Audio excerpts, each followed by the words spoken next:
Selamat pagi teman-teman semuanya. Jadi ini kita adalah pertemuan kelima, di mana di pertemuan kelima ini kita akan membahas terkait dengan teori ekonomi mikro dan sistem pasar ya. Nah, pertama adalah terkait dengan teori perilaku produsen dan pasar ya. Jadi dari sudut ekonomi makro, perusahaan koperasi dalam hal ini menghadapi dua pasar potensial, yaitu yang pertama adalah pasar internal, yaitu pasar antara perusahaan koperasi sendiri dengan anggotanya, ini pasar internal. Kemudian yang kedua adalah pasar eksternal, di mana pasar antara perusahaan koperasi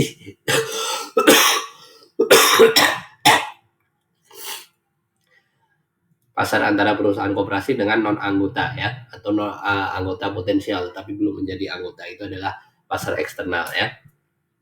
Kemudian target-target atau sasaran dari perusahaan koperasi ini hampir mirip dengan badan usaha ekonomi lain ya.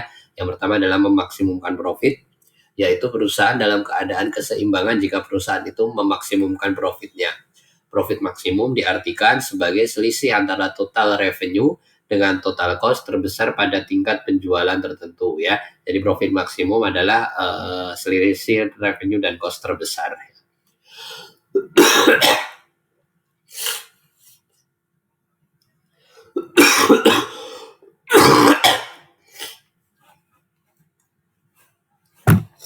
Yang kedua, memaksimumkan output.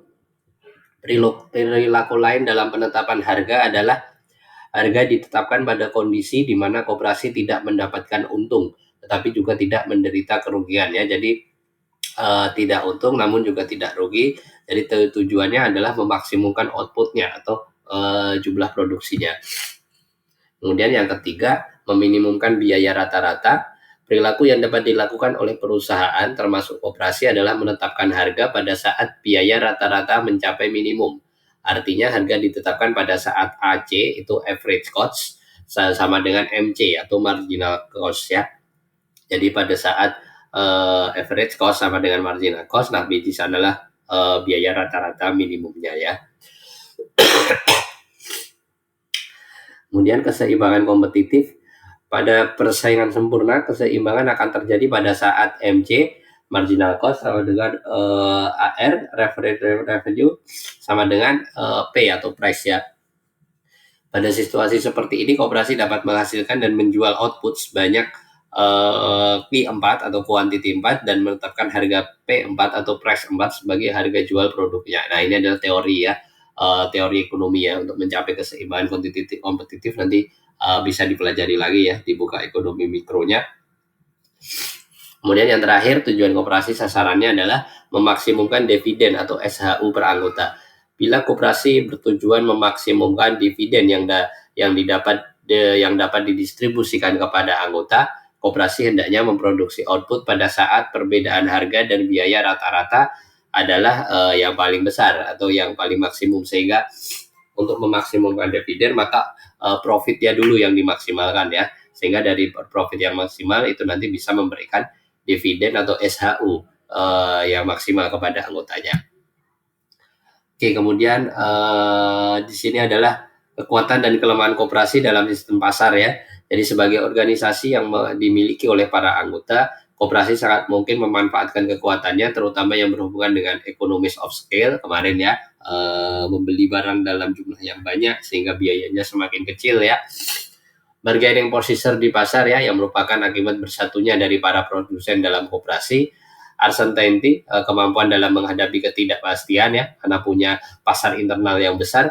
Kemudian yang terakhir adalah pemanfaatan interlinkage market dan transaction cost sebagai akibat self control dan self management ya. Jadi karena dikelola sendiri, maka biaya-biaya transaksinya bisa diminimalkan gitu ya.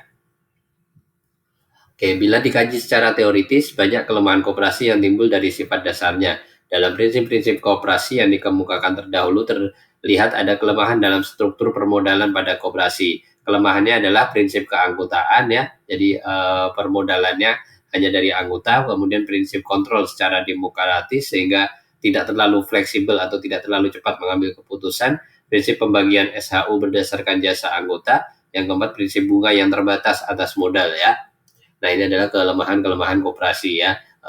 Intinya adalah koperasi ini tidak bisa bergerak seswift atau secepat dari perusahaan-perusahaan swasta, teman-teman ya. Karena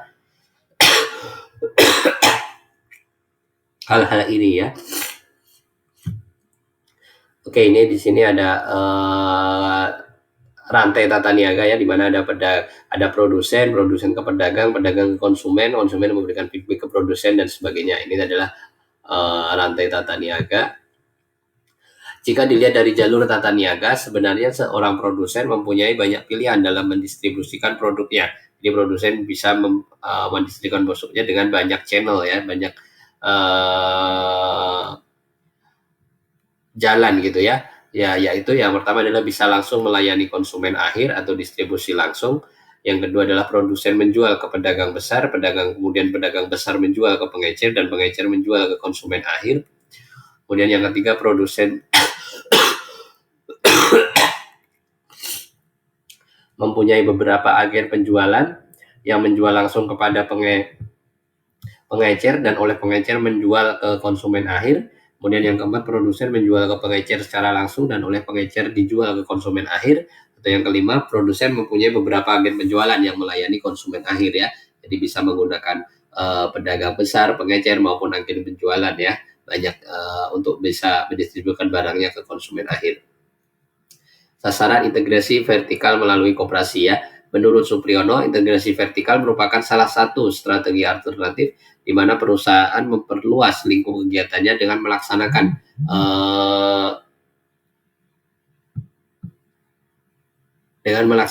integrasi ke belakang atau hulu atau ke depan ya. Integrasi ke belakang bertujuan membantu kelancaran atau kemanfaatan sumber-sumber mentah, dengan demikian dapat meminimumkan risiko kekurangan bahan mentah serta menjamin biaya bahan yang rendah sehingga perusahaan memiliki keuntungan strategis dibanding dengan para pesaingnya ya. Jadi bisa mengambil integrasinya adalah ke sumber-sumber bahan bakunya ya. Kemudian integrasi ke depan bertujuan untuk sebagai jalan keluar untuk menjamin kelancaran penjualan produk ya. Jadi kalau integrasi ke depan adalah terkait dengan penjualannya ya. Kalau integrasi ke belakang terkait dengan produksinya lebih kepada bahan-bahan bakunya ya. Manfaat integrasi vertikal yang paling umum dikenal adalah penghematan atau penekanan biaya dalam produksi, penghematan atau penekan biaya dalam penjualan, penghematan atau penekanan biaya dalam pembelian, biaya transaksi untuk transaksi-transaksi pasar, kemudian yang terakhir pengendalian bersama atau juga bidang-bidang lain ya. Jadi kalau misalnya dari hulu ke hilir dikuasai oleh pihak yang sama, maka pengendaliannya lebih mudah gitu ya. Oke, terakhir adalah sikap terhadap kebijakan harga koperasi. Bila dilihat dari peranan anggota dalam koperasi yang begitu dominan, maka setiap harga yang akan ditetapkan koperasi harus dibedakan antara harga untuk anggota dengan harga untuk non-anggota. Hal ini yang membedakan kebijakan harga di koperasi dengan perusahaan lain. Segmen pasar dalam koperasi terbagi menjadi dua, yaitu anggota dan anggota, sehingga harganya pun juga berbeda antara anggota dan bukan anggota. Oke, mungkin itu aja ya teman-teman ya untuk pertemuan kali ini. Nanti kalau ada pertanyaan kita bisa lanjut lewat WA Group. Terima kasih atas perhatiannya. Assalamualaikum warahmatullahi wabarakatuh.